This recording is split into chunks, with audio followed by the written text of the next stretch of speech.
Hello friends and welcome back. हमारे channel में आप सबका फिर से स्वागत है। अपने पिछले वीडियो में हमने ये देखा था कि एक बेसिक ट्रांजिस्टर क्या होता है, कैसे एक एनपीएन ट्रांजिस्टर फैब्रिकेट किया जाता है और कैसे एक पीएनपी ट्रांजिस्टर फैब्रिकेट किया जाता है। हमने ये भी बात की थी कि कैसे हम एक ट्रांजिस्टर को दो डायोड्स का जंक्शन मान सकते हैं। अब इस बात पे गौर करें अगर हम थोड़ा, तो आइए अपना ध्यान ले जाते हैं हम इस डायग्राम की तरफ, ये समझने के लिए कि टू डायोड एनालॉजी से एक पीएनपी ट्रांजिस्टर कैसे समझा जा सकता है और एक एनपीएन ट्रांजिस्टर कैसे समझा जा सकता है। उसके बाद हम बात करेंगे फर्दर कंडक्शन की through both these transistors. Now हमने ये पिछली वीडियो में बात की थी कि एक सिंपल पीएन जंक्शन को अगर हम एक्सटेंड कर दें with another layer of the semiconductor material, यानी पीएनपी या एनपीएन, तो जो ये डिवाइस हमारे पास बनकर आता है, ये थ्री लेगेड डिवाइस, ये तीन टर्मिनल वाला डिवाइस, इसी को कहा जाता है ट्रांजिस्टर। ये देखिए इस डायग्राम में आप देख रहे हैं, ये हमने दो डायोड्स, इन दोनों डायोड्स का एनोड यानी the positive side of a diode, ये जब हमने आपस में फ्यूज कर दिया, इन दोनों को ज्वाइन करके एक टर्मिनल बना दिया हमने, तो ये बना हमारे पास में नेगेटिव पॉजिटिव नेगेटिव यानी NPN type of a transistor. ये बेसिक मॉडल है एक ट्रांजिस्टर का दो इंडिविजुअल डायोड्स की मदद से। सिमिलरली जब हमने दो डायोड्स का नेगेटिव साइड यानी कैथोड फ्यूज करके एक टर्मिनल बना दिया और ये दो टर्मिनल्स फ्री छोड़ दिए, तो हमारे पास बना पॉजिटिव नेगेटिव पॉजिटिव यानी पीएनपी टाइप ऑफ ट्रांजिस्टर। ये आपको ये समझाने के लिए था कि कैसे एक ट्रांजिस्टर कॉम्बिनेशन होता है दो जंक्शंस का, दो पीएन जंक्शंस का। तो चलिए बात करते हैं अब कंडक्शन की, तब जब हम एक एक्सटर्नल वोल्टेज सोर्स अप्लाई करते हैं।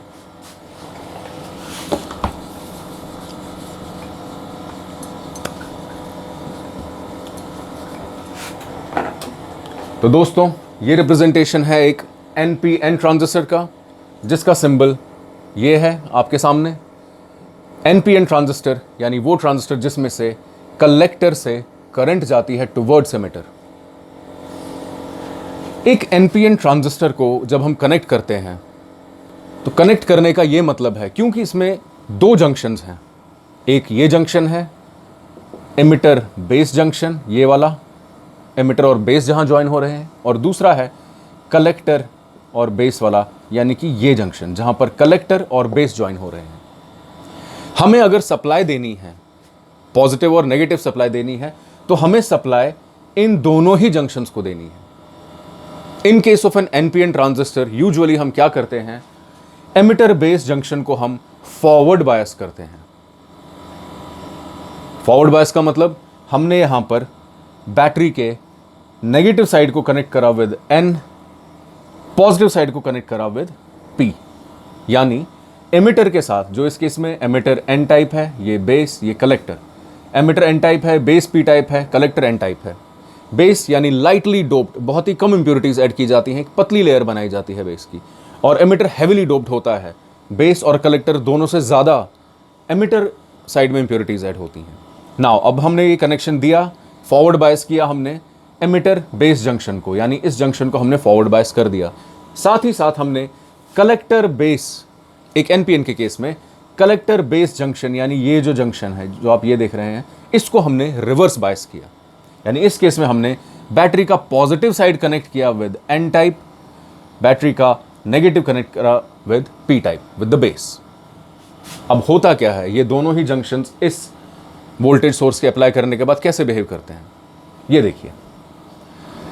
क्योंकि इस केस में एमिटर बेस जंक्शन यानी ये वाला जंक्शन, इसको मैं जंक्शन 1 नाम दे देता हूं एमिटर बेस जंक्शन को, और कलेक्टर बेस जंक्शन को जंक्शन 2 नाम दे देता हूं। तो जंक्शन 1 जो है, एमिटर बेस जंक्शन जो है, since this is currently in forward bias, तो ये बहुत ईजिली मूवमेंट करता है अलाउ इलेक्ट्रॉन्स की अपने आसपास, यानी ये जो आप देख रहे हैं, एमिटर से इलेक्ट्रॉन्स बहुत ईजिली बेस तक जा सकते हैं। बेस यानी पी टाइप मटेरियल जहां पर मेजॉरिटी चार्ज कैरियर्स होल्स हैं, और एमिटर जहां पर कि मेजॉरिटी चार्ज कैरियर्स इलेक्ट्रॉन्स हैं। जब हमने इन इलेक्ट्रॉन्स को कनेक्ट किया बैटरी के नेगेटिव साइड के साथ, तो ये electrons because of being forward biased इस जंक्शन से, इस एमिटर बेस जंक्शन से बहुत ईजिली बेस में चले जाते हैं।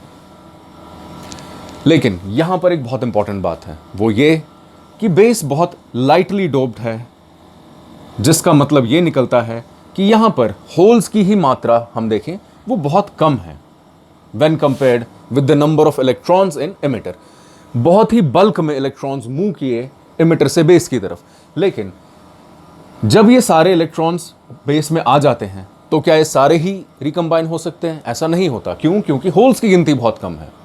यानी फर्ज कीजिए कि 100 इलेक्ट्रॉन्स एमिटर से बेस में गए, जबकि बेस में खाली 10 ही होल्स थे, 10 ही स्पेसेस थी एम्प्टी, यानी 90 तो रिकम्बाइन कर लेते हैं विद होल्स, बाकी 10 तो रिकम्बाइन कर लेते हैं, जो बाकी रेस्ट हमारे पास में 90 इलेक्ट्रॉन्स बच गए, वो आगे फर्दर मूव करते हैं टुवर्ड्स कलेक्टर। ये इसलिए होता है क्योंकि emitter base junction forward bias में है, बहुत इजीली ये अलाउ करता है करंट को पास करना। लेकिन इसके साथ ये भी ध्यान देने वाली बात है कि base collector junction reverse bias है, यानी इस केस में ये जो इस जंक्शन में डिप्लीशन रीजन है या पोटेंशियल बैरियर है वो बहुत बड़ा है, ये करंट को इजीली बेस से कलेक्टर में नहीं आने देता। यानी एक ही साथ इन दोनों जंक्शंस में दो अलग अलग बातें हो रही हैं। एक तरफ जहां emitter base junction forward bias हो रहा है, करंट चल रही है, और ये potential barrier emitter base junction का कम हो रहा है, श्रिंक हो रहा है, उसी तरह बेस कलेक्टर जो जंक्शन है वो रिवर्स बायस है, करंट नहीं आ रही है कलेक्टर से बेस की तरफ, इसलिए ये जो पोटेंशियल बैरियर है ये बढ़ रहा है। यानी कुछ इसको अगर हम सप्लाई देने के बाद हम कंडीशन यहां पर देखें तो ये बेस था, एमिटर बेस और collector, emitter base junction forward bias में है, इसलिए यहां पर ये रेड लाइन से अगर हम पोटेंशियल बैरियर को रिप्रेजेंट करें तो ये काफी कम हो गया क्योंकि करंट बहुत इजीली चल पा रही है because of being forward bias, जबकि कलेक्टर बेस जंक्शन पर ये पोटेंशियल बैरियर बहुत बड़ा हो रहा है।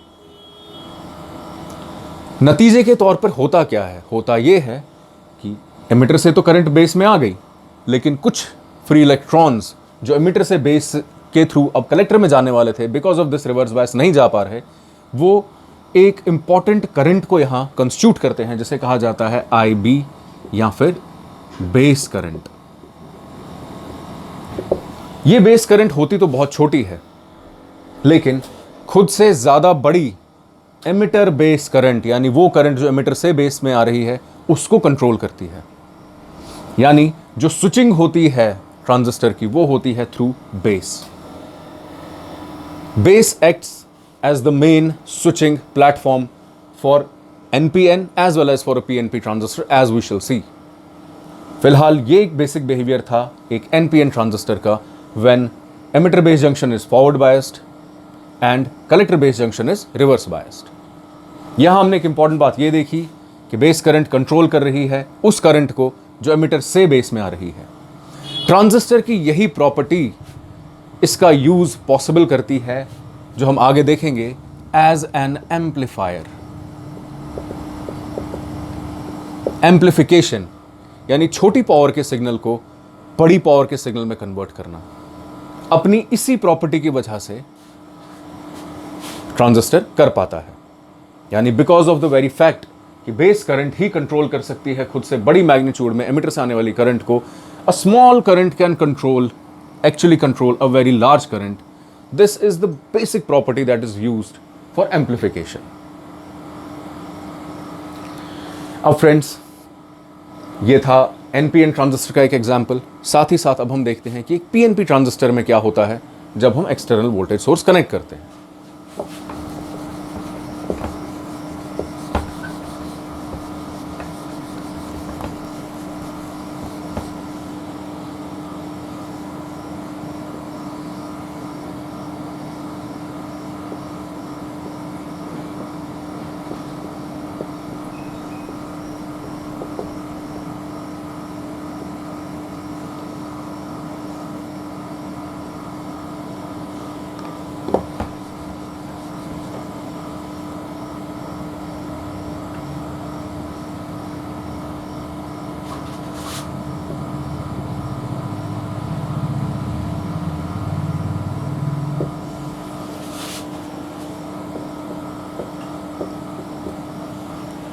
फ्रेंड्स, ये है डायग्रामेटिक रिप्रेजेंटेशन एक पीएनपी ट्रांजिस्टर का।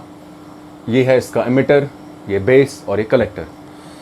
अब एक पीएनपी ट्रांजिस्टर में जहाँ पर होल्स मेजॉरिटी चार्ज कैरियर्स होते हैं वहाँ पर हम जो एक्सटर्नल पावर सोर्स कनेक्ट करते हैं वो इस तरह से करते हैं कि एमिटर बेस जंक्शन यानी ये वाला जंक्शन जो है it has to be reverse biased and collector base junction यानी ये वाला जो जंक्शन है it has to be forward biased. यानी इस केस में हमने बैटरी का नेगेटिव कनेक्ट किया with P side, N side के साथ हमने कनेक्ट किया बैटरी का positive side for this junction, for emitter base junction. But for collector base junction we use forward bias, यानी बैटरी का positive side with P type and battery का negative side with N type. तो जैसा कि हमने NPN के case में देखा था, यहां बिल्कुल उसका रिवर्स होता है। यहां पर because of being reverse biased ये जो एमिटर बेस जंक्शन है ये काफी बड़ा हो जाता है। ये आप रेड लाइन से मैं इसको थोड़ा सा रिप्रेजेंट करता हूं, ये काफी बड़ा हो जाता है। यहां पर करंट का flow from emitter towards base possible नहीं हो पाता। लेकिन द कलेक्टर बेस जंक्शन यानी ये वाला junction because of being forward biased बहुत ईजिली अलाउ करता है करंट को मूव करना from collector side to the base side. यहां पर भी the base in this case जहां पर मेजॉरिटी चार्ज कैरियर्स इलेक्ट्रॉन्स हैं because of N type material हमने यूज किया है, उस वजह से बेस करंट अगेन कलेक्टर से आने वाली इस करंट को ये जो होल्स यहां पर मूव करेंगे इस तरफ में उसको कंट्रोल करती है। यानी again I be the base current controls the current conduction inside the semiconductor body. ये प्रॉपर्टी दोनों में एनपीएन और पीएनपी दोनों में होती है।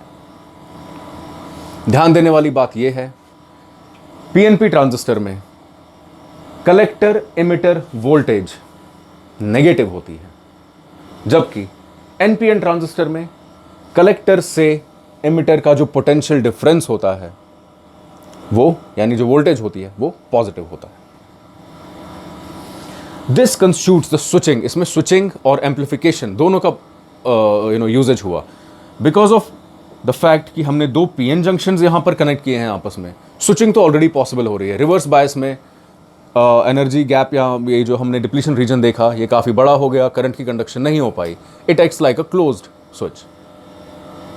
लेकिन साथ ही साथ जब हम फॉरवर्ड बायस करते हैं तो ये डिप्लीशन रीजन कम हो जाता है, करंट जंक्शंस के थ्रू इजीली आ सकती है, कंडक्शन पॉसिबल हो जाता है।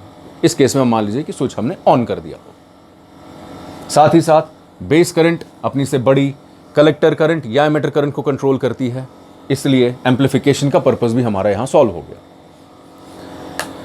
दोस्तों, एक पीएनपी ट्रांजिस्टर का सिंबॉलिक रिप्रेजेंटेशन कुछ इस तरह से होता है।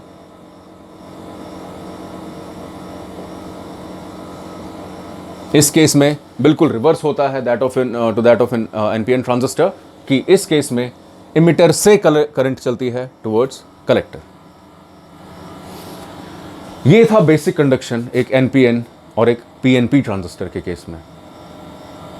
अब आगे चलकर हम बात करेंगे डिफ्यूजन की, कि डिफ्यूजन क्या होता है, सैचुरेशन क्या होता है, कट ऑफ किसे कहते हैं, फॉरवर्ड फॉरवर्ड, रिवर्स रिवर्स, ये सारी कंडीशंस क्या होती हैं। ये सारी की सारी कंडीशंस ही इलेक्ट्रॉन्स और होल्स की पैरेलल मूवमेंट को कंट्रोल करती हैं, अलाउ करती हैं हमें एक ट्रांजिस्टर का उपयोग करना इन इलेक्ट्रॉनिक डिवाइसेस फॉर एम्पलीफिकेशन और फॉर स्विचिंग।